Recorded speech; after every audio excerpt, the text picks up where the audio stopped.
제가 누리 선포되는 말씀을 통해서 심령의 새 은혜 임하기를 하나님의 이름으로 축복합니다. 여러분, 우리가 처음 그 낯선 곳이나 낯선 길을 가게 될 때 어떤 마음일까요? 처음 낯선 곳에 갈 때는 대충 우리의 마음 안에 두 가지의 마음들이 함께 있습니다. 하나는 호기심입니다. 얼마나 좋을까? 여행이라는 항상 설렘이 있습니다. 마치 소풍 가기 전날의 어린아이처럼 그러한 설렘이 있습니다. 또 하나의 마음은요, 두려움입니다. 왜냐하면 우리가 낯선 곳을 가는 것 자체가 처음에 대한, 미지의 세계에 대한 이런 두려움들이 생길 수밖에 없습니다. 만약에 여러분 이렇게 좀 생각을 해보면 어떨까요? 여러분이요, 그 가족들을 이끌고 미국에 이민을 가는 겁니다. 여행 가는 게 아니고 이민을요. 한번 생각해 보십시오. 미국에는 일가 친척도 없고 처음 가보는 땅입니다. 비록 책이나 뉴스나 인터넷이나 여러 매체를 통해서 미국에 대한 여러 가지 정보들을 많이 갖고 있지만은, 그렇다고 언어가 잘 되는 것도 아니고 가족들 모두를 다 데리고 삶의 터전을 완전히 그렇게 옮겨서 이민을 간다면 여러분, 결코 이 문제는 쉬운 일이 아닐 것입니다. 이제 지금 야곱의 일가는 가나안을 떠나서 애굽으로 이민을 가는 겁니다. 20수년 전에 죽은 줄 알았던 그 아들, 이미 20수년 전에 그 마음속에, 가슴속에 묻어뒀던 그 요셉인데, 그 아들이 살았다는 소식을 들었습니다. 더군다나 당시 고대근동 지역의 가장 위대한 이 큰 제국의 대제국의 이 애굽의 총리가 되었다는 소식을 들었습니다. 이거는 사실 단 한 번도 꿈에서조차 상상해 보지 못했던 그런 비현실이 애굽 왕실이 보내줬던 이 수레, 오늘날 리무진을 갖다 이렇게 보내온 것들을 보고 나니까 정말 그것이 현실로 다가와 있습니다.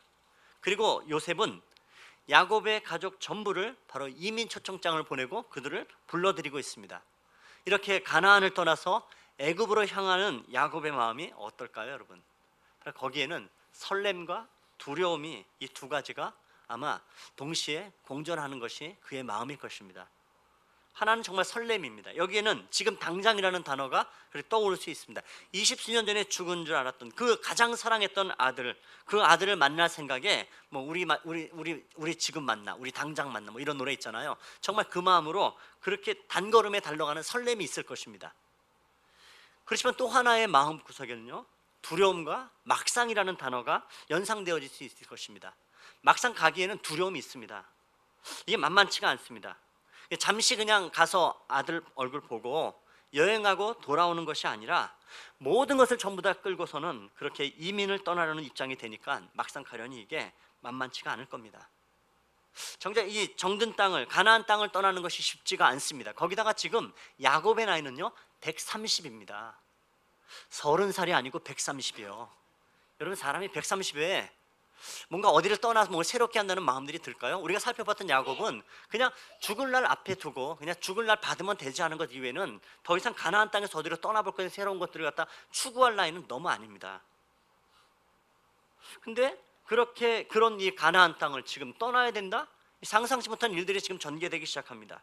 100번 양보해서 이 아들 만나러 가는 것이 설렘이 있다 할지라도 지금 당장 달려갈 수 있는 길이라고 이야기할 수 있지만은, 야곱이 이 가나안 땅을 떠나는 사실 앞에서는 지금 마음에 뭔가 불편함이 있습니다. 여러분, 지금 우리가 살펴본 대로 이 야곱의 집안이 애굽으로 가는 것은 지극히 현실적인 이유가 있습니다. 요셉이 야곱 일가를 초청했던 이유는 물론 자신이 총리가 됐던 그 애굽의 제국의 아버지를 초청하고 가족들을 초청하는 것도 있겠지만, 더 큰 것은 무엇입니까? 지금 이 가나안과 고대 근동 지역에는 그 전 가뭄으로 2년 동안이 전부 다 쑥대밭이 되어 있는 상황이고, 지금 그게 문제야. 앞으로 5년에 걸쳐서 더 흉한 흉년들을 겪어야 하는데 이것을 도무지 견뎌낼 재간이 없는 겁니다.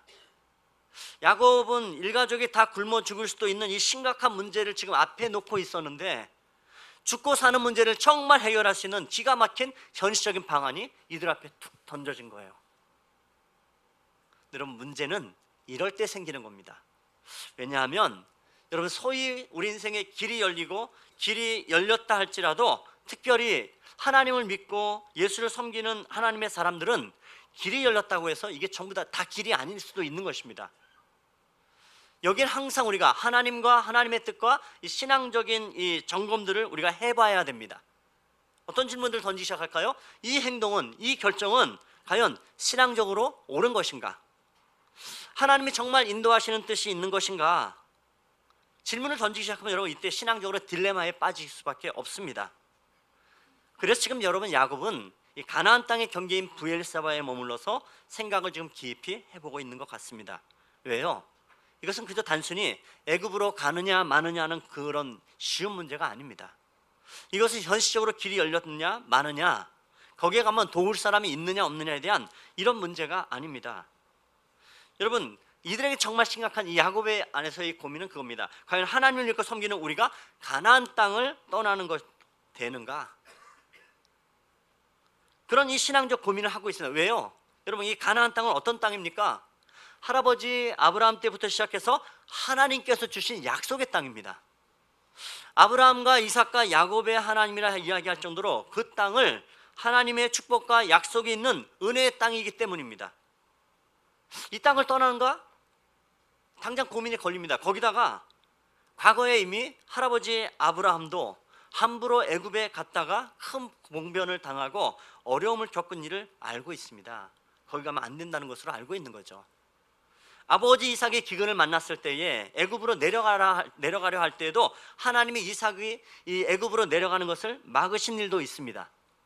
그래서 이렇게 지금 자기 아들 요셉이 오라 초청장을 내밀고선 그렇게 리무진을 보내주고 했는데 고민이 생깁니다. 이게 정말 혹시 신앙의 타협인가 아니면 믿음의 굴복인가, 이게 도대체 하나님의 뜻일까 아닐까에 대한 이 구분할 방법이 없는 딜레마에 빠져 있는 겁니다.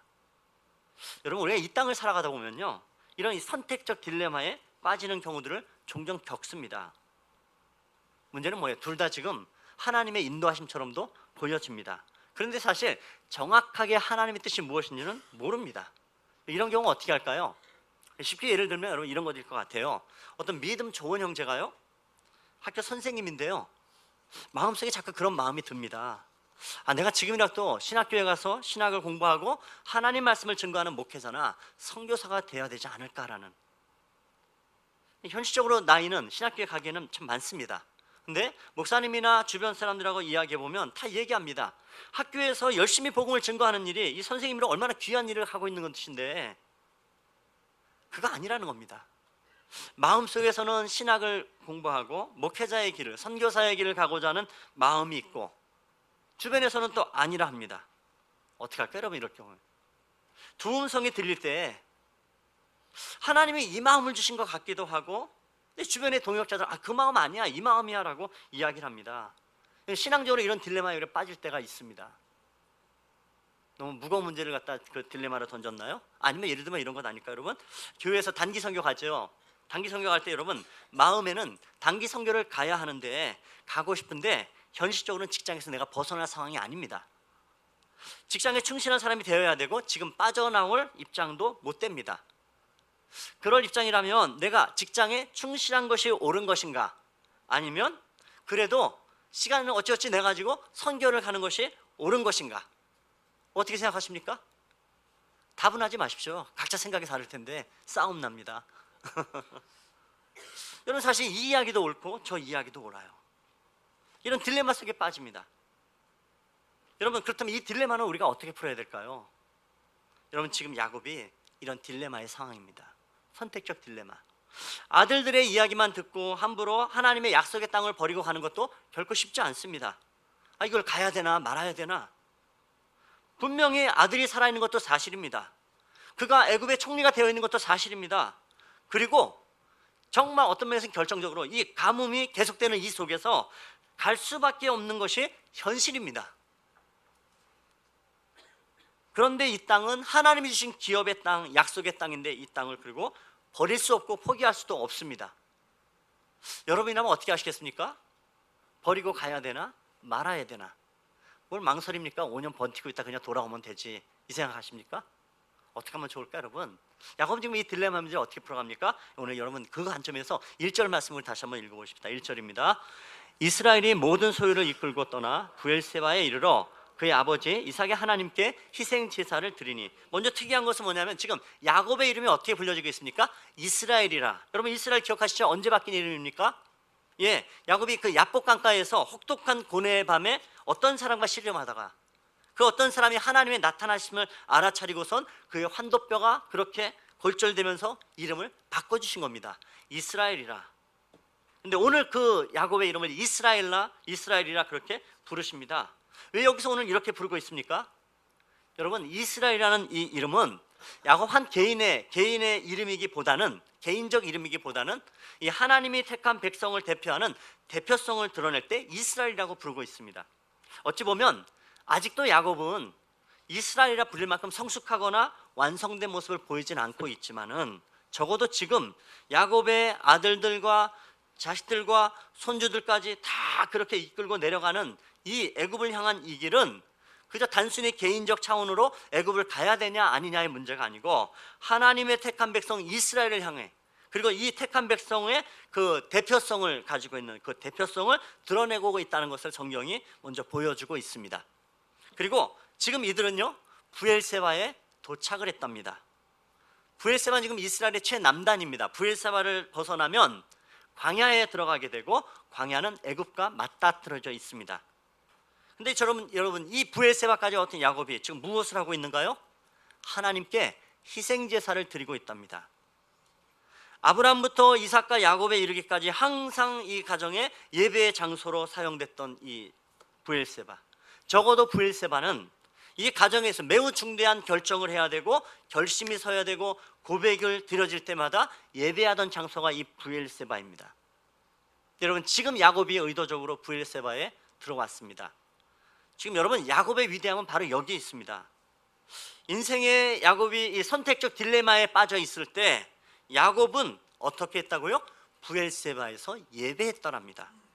여러분, 우리가 이 모습, 야곱의 이 모습을 기억하고 배우셔야 됩니다. 우리 인생의 선택적 딜레마에 빠지면, 어떻게 풀 것인가? 예배로 풀라는 겁니다. 예배로 나아가면 하나님께서 우리에게 응답하십니다. 지금 무거운 마음, 뭔가 개운치 않은 그러한 마음의 상태 가운데 야곱은 하나님께 희생 제사를 드리며 예배하는 것 가운데 하나님의 답을 지금 그가 듣고 있습니다. 2절과 3절의 말씀인데 우리 또 같이 읽지요. 그 밤에 하나님이 이상 중에 이스라엘에게 나타나 이르시되 야곱아 야곱아 하시는지라.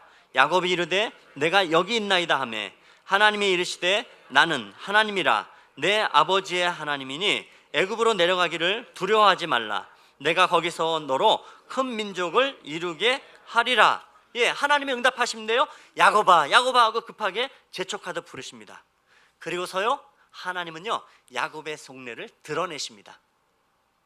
뭐라고요? 애굽에 내려가기를 두려워하지 말아라. 여러분, 지금 야곱이 애굽에 뭐 하러 갑니까? 아들 만나러 갑니다. 그 아들은 애굽 최고의 권력자가 되어 있습니다. 그런데요, 두렵다라는 단어를 지금 던지고 있습니다. 물론 아까 우리가 얘기했던 낯선 곳에 가는 두려움 당연히 있을 거라 생각합니다. 근데 그 정도의 두려움은 아닌 것 같아요. 근데 여러분, 지금 한편 이 속에서는 하나님만 알고 계시는, 야곱과 하나님만 알고 있는 야곱의 속내가 있었던 겁니다. 하나님이 그걸 아셨어요. 애굽에 내려가는 두려움이 있음을 알고 계셨습니다. 근데 여러분, 야곱이 앞에서 잠깐 여러분 애굽에 내려가는 이것에 대한 그 막상의 이 망설임과 그 두려움이 있다고 우리가 살펴보긴 했지만, 본래 여러분 우리가 알고 있던 야곱이라면 애굽을 내려가는데 지금 그렇게 두려워할 만한 사람은 아닙니다. 왜요? 지금 여러분 애굽에 내려가는 상황은 굉장히 좋습니다. 가면 누가 있어요? 애굽에 총리가 있어요. 그가 누구예요? 내 아들이에요. 애굽의 바로가 왕실에서 너희 다 책임질 거야. 너희 먹고 살 걱정하지 마. 너희 자식 다 돌볼 수 있어. 얼마든지 와. 이민 초청장까지 와 있다고요. 내려가는 상황이 너무 좋아요. 그런데 성경은 표현합니다. 두려워한다. 여러분, 우리가 본래 알고 있던 야곱은 이런 사람이 아니에요. 이 사람 누굽니까? 말 그대로 야곱입니다. 야곱은 평생을 그의 삶의 패턴은, 자기가 목표하고 자기가 목적한 것은 수단 방법을 가리지 않고 이리처럼 움켜쥐고 물어뜯는 기질과 이 삶의 양태를 보여주는 가장 상징적인 인물이 바로 야곱입니다. 오죽하면 야곱이라, 의역하면 뭡니까? 사기꾼입니다. 남의 발꿈치를 잡는 자입니다. 이 별명으로 이 땅에 태어날 정도로 그런 기질을 갖고 있는 사람이에요. 평소에 야곱이라면 여러분, 이 상황 가운데 두려움이고 뭐 그냥 애굽으로 한 걸음에 달려가는데 뒤도 안 돌아볼 것입니다. 근데 여러분 지금 야곱의 나이가 130이라고요?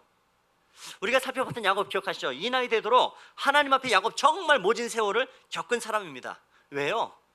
결국 야곱 안에 있던 그 불순물들을 하나님은 기어이 뽑아내신 겁니다. 그 인간의 욕망, 자신의 욕심과 욕망대로 살아가고 있던 그 마음들을 수많은 연단의 풀무에 그를 집어넣고 하나님은요 야곱을 바꾸어 놓으셨고 야곱은 정말 달라진 겁니다. 그러니 그가 애굽에 내려가던 발걸음을 부엘세바에서 멈춰섭니다. 그리고 진지하게 하나님께 묻는 겁니다. 하나님, 이것이 맞습니까? 하나님께 희생제사를 드립니다. 예배합니다. 여러분, 이 현장은 어찌 보면 정신없이 어떤 목적지를 향해 한 걸음에 달려가다가 하나님 앞에 얼굴을 내밀고 가쁜 숨을 갖다 이렇게 멈추고 고르게 정리하는 시간입니다. 여러분, 우리가 예배하는 시간도 마치 그런 시간인 것처럼 말이죠. 여러분, 문제는 지금요 그거예요. 잘 될 때 내 인생이 지금 제대로 살아가고 있는가? 나는 지금 제대로 가고 있는가? 여러분, 우리가 언제 속기 쉽냐 하면 오히려 잘 될 때 인생이 조심할 필요가 있습니다. 바울도 그래서 넘어진 적 있죠. 아시아에서 복음을 전하는데 이게 너무 복음 전하는 것이 너무 강력하게 잘 일어납니다. 사람도 넘쳐나고 표적과 기사도 일어나고 이게 소위 정말 장난이 아닙니다. 바울이 쾌재를 불러요. 아, 이거구나. 아시아 땅의 복음을 듣지 못한 영혼들에게 복음을 전하는 것이구나. 이 일을 위해서 하나님께서 인도하시고 있구나. 그런데요, 정말 그 길을 하나님의 성령께서요 2번이나 길을 막고 틀어버리십니다. 그리고 어떻게 하시던가요? 하나님께서 마게도니아의 환상을 보이시고 글로 몰아가십니다. 여러분, 우리가 좀 이렇게 생각해 볼 필요가 있는 것 같아요. 일단요, 여러분, 작은 성공이 큰 실패로 가는 길일 수도 있다는 것을 기억하실 필요가 있습니다. 돼지에게 음식을 많이 주면요, 야, 난 인생이 참 복되구나, 잘 먹는구나. 그거 어떻게 그냥 토실토실 살을 찌면 그날로 가는 겁니다. 좋은 것만은 아닐 수도 있다고요. 반대로 동시에 여러분, 작은 현실에 당장 넘어지는 작은 실패가 큰 성공으로 가는 길이 될 수도 있습니다. 잘 헤아리셔야 됩니다. 야곱이 지금 달라진 것은 무엇입니까? 그는 지금 인간적으로 볼 때 이건 정말 죽을 만큼 너무 좋은 거예요. 그렇게 죽을 만큼 좋은 일이 눈앞에 기다리고 있어도 그의 내리에 야곱의 세포 하나하나가 그가 온몸에 새겨진 것은 무엇입니까? 하나님은 어떻게 생각하실까? 하나님의 뜻은 무엇인가? 이게 정말 하나님의 뜻인가? 우선하는 가치로 바뀐 겁니다. 여러분, 그런데 이게 어느 날 갑자기 바뀐 게 아니에요. 어느 날 그냥 번개 한 번 맞고 그냥 바뀐 게 아니라고요. 그럴 일 없죠. 모진 세월을 지나고 깎이면서 조금씩 변화되며 야곱은 이 자리까지 와 있는 겁니다. 하나님은 어떻게 생각하실까? 하나님의 뜻은 정말 뭘까? 그래서 지금 하나님께 예배하는 야곱에게 그렇게 야곱은 하나님께 희생제사를 드리고 하나님께 묻고 있었던 것이었고요. 여러분, 그 딜레마에 빠진, 선택적 딜레마에 빠진 야곱에게 하나님이 명확하게 말씀하십니다. 애굽으로 가도 된다. 누가 말씀하신다고요? 하나님께서요. 그러면 되는 겁니다. 애굽으로 갈 것인가 말 것인가, 이 딜레마가 해결된 겁니다. 여러분, 바로 이겁니다. 우리가 흔들릴 때, 고민하고 있을 때 이게 맞는지 저게 맞는지 모릅니다. 여러분, 야곱의 브엘세바의 모습을 오늘 우리가 이 성경을 통해서 배울 필요가 있습니다. 딜레마에 빠지면 무엇으로 풉니까? 예배로 풉니다. 하나님 앞에서 풉니다. 예배로 나아가면 하나님이 응답하십니다. 예배를 통해 하나님 주시는 확신이 있으세요. 예배를 통해 여러분 그것을 붙드셔야 됩니다. 근데 보시면요, 의외로 많은 사람들이요, 어려움과 선택적 혼란에 빠지게 되면 오히려 예배를 생략해버리는 경향들이 있으세요. 예배는 자꾸 안 드려요. 아니면 예배 드려도요, 자꾸 딴 생각해요. 오늘도 저하고 눈 안 마주치고 딴 생각하시는 분들이 있으세요. 자꾸 사람에게 물어보고 고민하고 여기저기 끼욱끼욱거려요. 참 희한하죠? 하나님께 안 묻고 또 희한하게 그러신 분들이 게요, 교회 다니고 예수 믿는 사람인데요, 점쟁이한테 가서 묻습니다. 그렇게 되면 더 깊은 딜레마에 빠져버리고 맙니다. 이 소리 들으면 이 소리가 맞는 것 같고 저 소리 들으면 저 소리가 맞는 것 같아요. 더 깊은 혼란에 빠져버립니다. 여러분, 우리에게를 인도하시는 분은 살아계신 하나님이십니다. 그 하나님은 예배를 통해 우리를 만나주십니다. 예배를 통해 답을 주신단 말이에요. 여러분, 우리가 하나님의 인도하심을 구한다고 할 때 여러 가지 지침들이 좀 있을 텐데요, 그 중에 좀 오늘은 한두 가지 우리가 좀 기억했으면 하는 것이 있습니다. 바로 그 뭐냐면, 제일 중요한 일반적인 지침은 하나님의 명령입니다. 예를 들어 애굽에 가라? 그럼 어떡합니까? 가면 됩니다. 애굽에 가지 마라? 그럼 어떡합니까? 안 가면 됩니다. 안 가면 돼요. 근데 여러분, 우리 머릿속에 조금 좀 의문이 남는 게 생겨요. 우리 성경 보면서 우리 헷갈릴 수 있는 부분이 이겁니다. 특별히 애굽에 대해서는 뭐야? 어떨 때 누구한테는 애굽에 내려가지 말라 하고 애굽에 가는 거 뜯어 말리시고, 오늘 또 이 창세기 46장에서 여기서 또 내려가라 하십니다. 여러분, 어떤 것이 옳은 겁니까? 예, 둘 다 옳은 겁니다. 반드시 기억하십시오. 하나님은 옳은 일을 하시는 것이 아니라 하나님이 하시는 일은 언제나 옳은 것입니다. 정말 아멘 앞에 여러분 기억하셔야 돼요. 하나님은 언제나 옳으십니다. 내려가라 하면 내려가면 되고, 가지 말라 하면 멈추면 됩니다. 결국 여러분 보십시오. 애굽이냐 가나안이냐 그것이 중요한 것이 아니라, 그것이 하나님이 가라 하는 길이냐 말라는 길이냐가 중요한 겁니다. 지역적인 환경이 우선적 가치가 되어서는 안 됩니다. 상황적인 여러분의 환경이 그것이 절대적인 여러분의 우선적 가치가 되어서도 안 됩니다. 여러분, 아브라함의 경우는요, 우리가 봤잖아요. 가나안 땅에 오자마자 기근이 들었어요. 기근을 만나니까 아무런 고민 없이 애굽으로 내려갔던 겁니다. 거기서 사라가 어려움을 겪었지요. 근데 혼나긴 또 누가 혼났습니까? 애굽의 바로가 하나님 앞에 정말 혼났어요. 그때 아브라함을 가르치신 것은 무엇입니까? 너는 애굽을 의지하지 말고 나만 의지하고 살아라. 기근이 와도 애굽 의지하지 말고 나만 의지하면 넌 산다. 그거 가르치셨다고요. 이스라엘도 마찬가지입니다. 애굽 의지하지 말아라. 나만 의지하면 넌 산다. 여러분, 그런데 지금 이 창세기 46장에서의 야곱의 집에는요, 애굽으로 가라 말씀하고 있으세요. 왜요? 물론 5년의 기근을 해결해야 돼요. 그렇지만 여러분, 우리가 또 하나 놓치지 말아야 될 중요한 것이 있습니다. 왜 애굽에 가라 하시는가? 여러분, 우리가 앞에 봐왔던 이 야곱의 집안의 아들들은 끔찍한 사건과 해악거리들을 가지고 살아갔던 사람들입니다. 도저히 있을 수 없는 일들을 갖다 그들은 저지르며 살아왔죠. 요셉을 죽인 거나 진배 없죠. 노예로 팔아버려요. 근데 이런 건 차후에 두고, 여러분, 유다 기억하십니까? 하나님이 맞으셨던 이방 여인을 아내로 맞이합니다. 며느리 다말을 통해서 자식을 보았습니다. 뭡니까?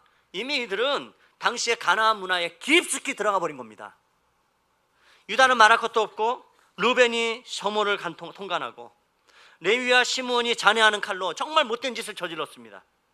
여러분, 야곱의 아들들의 이 범죄함과 넘어짐의 현장마다 무엇과 연결되어 있는지 가만 생각해 보십시오.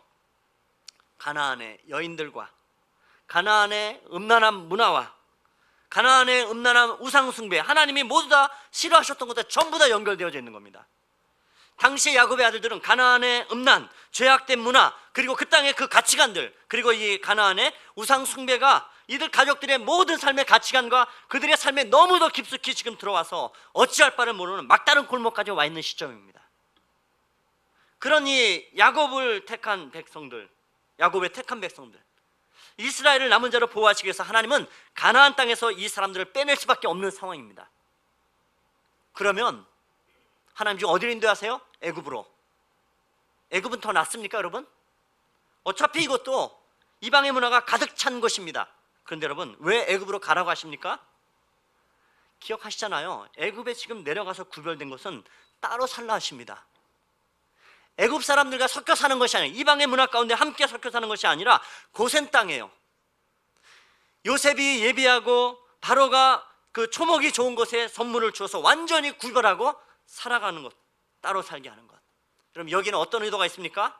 하나님께서 택한 백성을 더 이상 둘 수 없어서 그들을 구별하시고 보호하시는 하나님의 특별한 섭리가 있었음을 보셔야 됩니다.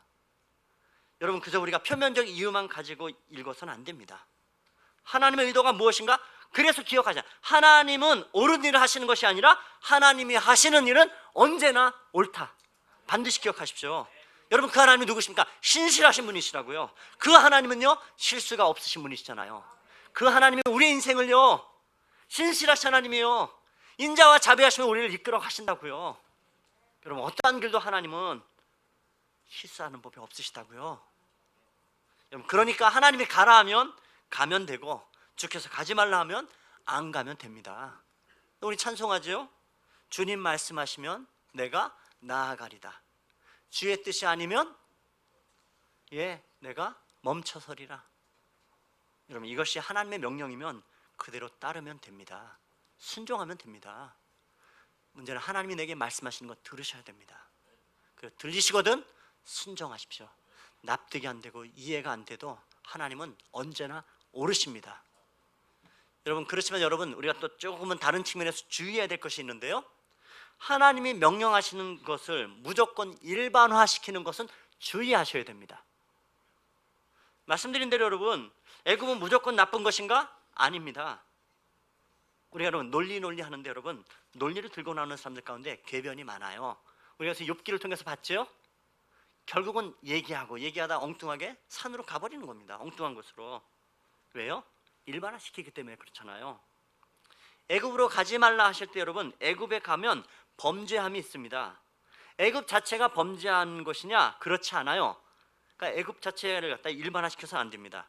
물론 성경은 어떨 땐 애굽은 무조건 나쁜 것이라고 말씀하시는 때가 있어요. 예를 들면 이사야서 31장 1절에 보시면 도움을 구하러 애굽에 내려가는 자는 화 있을진저. 유다의 멸망하는 뭡니까? 그 위기의 순간에 애굽에 가지 마라 말씀하세요. 화 있을진저. 왜요? 그때 애굽은 무엇입니까? 그때 상황에 있어서의 강대국인 애굽을 의지하고 하나님을 의지하지 않는 것이 범죄함입니다. 이렇게 해석을 하셔야 되죠. 애굽에 내려간 건 무조건 다 범죄다, 여러분 이렇게 얘기할 수 없어요. 그렇게 되면 예수님도 범죄한 것이 돼버려요. 왜요? 예수님도 애굽에 피난 가셨거든요. 일반화시켜서는 안 됩니다. 말씀 자체 여러분 우리가 일반화시키면서 주의하실 필요가 있습니다. 이게 뭔 소린가 싶은데, 여러분 성경에 보시면요, 엘리야 선지자와 엘리사 선지자 기억하시죠? 엘리야 시대에 흉년이 들었을 때 하나님은 어떤 식으로 먹이시던가요? 까마귀를 통해서 먹이십니다. 사르밧 과부의 집에 보내셔서요, 사르밧 과부의 집에서 기름병에 기름이 끊이지 않고 가루가 밀가루가 없어지지 않는 그런 기적을 통해서 엘리야를 먹이셨습니다. 그런데 엘리사 시대에 과부가 또 한 사람 등장합니다. 근데 그때 하나님 뭐라 하시는가? 기름병을 준비하고 가루를 준비하라 이렇게 말씀하지 아니하시고요, 블레셋 땅으로 피신하라 말씀하세요. 그럼 어떤 게 맞는 겁니까? 다 맞는 겁니다. 문제는 일반화시킬 수 없다고요. 그래서 여러분, 우리가 흉년이 와요. 흉년이 오면요, 참기름병 하나에 밀가루 깔고 기도한다? 그러면 된다? 조심하셔야 됩니다. 미신될 수 있다고요. 하나님이 하라 하시면 답인데 아닐 때는 아닌 겁니다. 그럼 흉년만 오면 무조건 피난 가야 되는가? 그것도 미신되기 쉽고요. 하나님이 그렇게 하라고 하실 때만 그렇게 하는 겁니다. 일반화시키면 안 된다고요. 특별히 여러분 그런 면에서요, 하나님 앞에 가져야 될 우리의 신앙의 자세 가운데 우리 각자가 여러분 신앙의 체험이 있어요. 내가 경험한 것이 있는데 그것을 다른 사람에게 다 맞추고 일반화시키는 것을 조심하셔야 된다고요. 나는 내가 아플 때 40일 금식하고 병이 나았어. 너도 그렇게 하면 병을 나아야지. 그럴 수 있습니까? 아닙니다. 그냥 내가 이랬던 것은 참고하시면 되는데 하나님 다른 방식으로도 인도하신다고요. 여러분, 내가 성경을 읽다가 예수를 믿었습니다. 그러면 무조건 성경 읽다만 예수를 믿어야 되는가? 그렇게만 예수 믿는 것이 다인가? 아니잖아요. 어떤 사람은 노방전도 하면서 조방전도를 통해 예수를 만나는 사람이 있는가 하면, 어떤 사람은 친구가 개인적으로 찾아와서 차 한잔하고 진지하게 얘기 나누면서 예수를 믿는 사람도 있고, 성경을 통해 믿는 사람이 있는 어떤 사람은 일반 서적을 통해서, 제가 본 사람 중에는요, 자동차 교통사고가 났어요. 서로 내려갖고 이런저런 얘기 나누다가 예수님을 영접하는 사람도 봤습니다. 어떤 사람은 책 팔러 왔다가 목사인지 모르고 가까이 와서 접근하고 말 시켰다가 된통 걸려갖고 예수 믿는 사람도 봤습니다. 뭐예요? 다양하다고요. 일반화시키는 것이 아니고 여러분, 하나님의 명령 있는 그대로를 받아들이는 모습이 참 중요합니다. 그리고 또 한 가지, 하나님의 인도하심을 받는 가장 확실한 길 중에 한 가지 뭐냐면, 오늘 야곱이 우리에게 도전하고 있는 것, 확신이 올 때까지 예배하고 기도하라는 겁니다. 하나님 내 길을 인도해 주십시오. 진지하게. 여러분 바울이 드고아에서 그 마게도니아 환상을 볼 때까지 머물러 했던 것은 기도였습니다. 성령이 아시아로 가는 길을 막으니까 움직이지 않아요. 그리고서 어느 곳으로 가야 합니까? 하나님께 물어요. 막으시면 멈추고 기도하고 예배하고 하나님의 음성을 듣고 하나님께서 그 마음에 확신을 주실 때 그 길로 가는 겁니다. 자, 예수 믿는 사람은 여러분 삶의 원칙들을 기억하십시오. 명령하신 것은 그대로 따른다. 그렇지만 일반화시키는 것은 주의한다. 하나님이 확신 주실 때까지, 응답 주실 때까지 기도하면서 예배하고 기다리며 결정 내리면 하나님이 인도하시는 온전한 길로 갈 수 있습니다. 우리가 자꾸 조급해져요. 하나님 남들 다 가는데요, 나도 가야 되지 않을까요? 환경이 열리는데 가야 되지 않을까요? 아니, 여러분 그런 거에 대해서 동요할 필요 없습니다. 하나님께 소리 들으면 여러분 그 길이 어떤 가는 길보다도 가장 빠르고 가장 정확한 길을 갈 줄로 믿습니다. 예를 들면 이런 거예요. 이 젊은이들 여러분, 결혼에 대한 문제에 대한 고민들을 해요. 결혼에 대한 하나님의 우리에게 명령하신 바가 무엇입니까? 단호하시죠. 불신자와 결혼하지 말라. 그럼 어떻게 해요? 이걸 명령으로 받은 겁니다. 그럼 걸러지잖아요. 불신자 A는 B, 이 사람 예수 안 믿어. B는 이 사람 예수 안 믿지, B 안 돼. 그러면 남잖아요. 남은 후보 있으면 걸러내고 나오면 어떻게 합니까? 기도하는 겁니다. 하나님께 둘을 놓고, 하나님 누굽니까? 밤을 새워 기도하시든 뭐 40일을 금식하시든, 금식 40일에서 안 되면 100일을 하시든, 그 전에 결혼하기 전에 가버릴 텐데 그러지 말고 아무튼 각자가 하나님께 정말 진지하게 묻고 기도해야 하는 겁니다. 하나님 A입니까? B입니까? 묻고 기도하십시오. 그러면 하나님이 답하십니다. C다. 여러분, 하나님 말씀 앞에 의사결정을 하며 따라가는 사람들이 예수의 사람들입니다. 여러분, 오늘 야곱은 자기 인생의 딜레마 가운데 빠져 있을 그때에 하나님께 예배할 때 애굽에 내려가게 두려워하지 말라라고 하나님 말씀하세요. 여러분, 그런 의미에서 예배는요, 하나님 만나는 시간입니다. 근데 여러분, 야곱을 잘 보십시오. 야곱이 문제가 많은 사람이잖아요. 야곱이 범죄가 참 많이 했지만요, 여러분, 야곱의 인생에 전환기를 이루었던 것들은 전부 다 어떤 시점입니까? 예배하는 시점이었습니다. 창세기 28장에서 형 에서를 피해서 부엘세바에서 하란으로 도망할 때, 하늘의 사닥다리에서 천사가 오르락내리락 하고 있는 그때에 라반의 집으로 도망가던 그 순간에 그는 예배하면서 베델에서 그가 만난 것은 나의 하나님, 살아계신 하나님을 만난 겁니다. 그 하나님의 약속을, 라반의 집에 머물러 있다가 그가 라반의 집에서 가나안 땅으로 돌아올 때도 그는 예배를 통해 하나님과의 깊은 만남이 있었습니다. 창세기 32장에 그 에서와 만나기 전에 두려움을 갖고, 그럴 때 야복강에서 하나님과 씨름하면서 그가 만난 것은 살아계신 하나님을 만났습니다. 창세기 35장에 아들들이 하몰의 모든 가족들을 다 몰살했을 때 세계의 원주민들에게 이 야곱의 일가족 전부가 죽음의 위기에 몰려있을 때 야곱은 그 문제를 어떻게 풀었습니까? 일어나 베델로 올라가자. 하나님께 예배하고 회개하며 그들의 문제를 풀어갔습니다. 하나님께서 그 주변 일대의 모든 사람들의 마음들을 두려움을 주시고 모든 문제를 수습하셨습니다. 그리고 오늘 본문에 보십시오. 가나안 땅에 남아야 됩니까? 애굽에 가야 됩니까? 부엘세바에서 예배했던 그는 하나님의 확실한 음성을 듣고 하나님을 따라가는 하나님의 사람임을 보십시오. 여러분, 예배를 통해서 우리의 삶에 정말 중요한 문제들이 있습니다. 결혼에 대한 문제, 아들을 낳고 이사를 해야 되고 직업을 선택해야 되고 무엇을 어떻게 해야 될지, 어디로 가야 될지. 여러분, 예수 믿는 사람에겐 정말 중요한 것은 야곱과 같이 하나님께 예배하며 예배를 통한 기록들을 가지고 있는 사람들이어야 됩니다. 예배의 흔적이 있고 단의 흔적이 있는 사람이어야 됩니다. 여러분, 왜 우리가 인생에 많은 여러분 선택의 딜레마 가운데서 빠져나오지 못할까요? 예배가 없기 때문은 아닐까요? 예배는 있지만 영혼은 빠져버린 예배를 드리고 있지는 않습니까? 여러분, 우리 영혼이 위축되는 건 예배의 식어짐이 아닐까요? 여러분, 위기에 빠지면 예배 가운데 하나님의 임재를 느끼질 못합니다. 우리 자꾸 엉뚱하게 물어요. 하나님 어디 계십니까? 논쟁만 하게 된다고요. 여러분, 성경 우리가 뭐랄까요? 여호와의 선하심을 맛보아 알지어다. 그럼 맛보아야 됩니다. 우리가 딜레마에 빠져나오고 정말 이 뜨거운 신앙을 위해서는 예배와 은혜의 회복이 있어야 되는 줄 믿습니다. 여러분, 하나님께 묻고 하나님의 소리 앞에 귀 기울이는 사람 되십시오. 오늘 야곱은 애굽과 가나안의 이 선택의 문제, 딜레마의 문제를 그대로 가지고 와서 부엘세바에서 하나님께 희생제사를 드리며 예배했습니다. 그럴 때 만나주시고 그에게 명쾌하게 말씀하십니다. 애굽에 내려가는 것 두려워하지 말아라. 내가 너와 함께 애굽으로 간다. 너와 내 자손의 모든 것을 가나안 땅으로 돌아오게 할 것이며 너의 모든 자손들을 큰 민족을 이루게 할 것이다. 여러분, 우리 성도들이 정말로 예배를 통해 하나님 앞에 묻고 하나님의 소리 앞에 귀 기울여 들으면서 정말로 이 하나님의 인도하심, 하나님의 확신을 부어주시는 이 은혜를 맛보며 살아가는 우리 모두 되어주시기를 높으신 주님의 이름으로 축원합니다. 우리 함께 기도하겠습니다. 하나님 아버지, 이 시간 주님 앞에 예배하며 우리에게 하나님 동일한 선택의 딜레마들에 빠질 때가 참 많습니다. 하나님 앞에 묻습니다. 환경이 열리고 조건들이 하나님 모든 것들을 열어가도 하나님의 뜻은 어디 있는지, 하나님이 원하시는 것 정말 무엇인지 우리가 귀 기울여 하나님 앞에 묻고 귀 기울여 하나님의 소리를 듣고 주의 인도하심 앞에 맛보는 귀한 사람들 되게 하여 주십시오. 하나님은 신실하십니다. 신실하신 하나님, 실수가 없으니까 하나님 오늘도 내게 말씀하시고 우리의 삶을 인도해 가시는 좋으신 아버지인 줄 믿습니다. 그 하나님의 은혜를 바라보고 오늘도 주님 앞에 예배하고 주의 음성을 듣고 목자의 음성을 따라가는 우리 모두 되어질 수 있도록 축복하여 주옵소서. 감사를 드리옵고 예수 그리스도 이름으로 기도드렸습니다.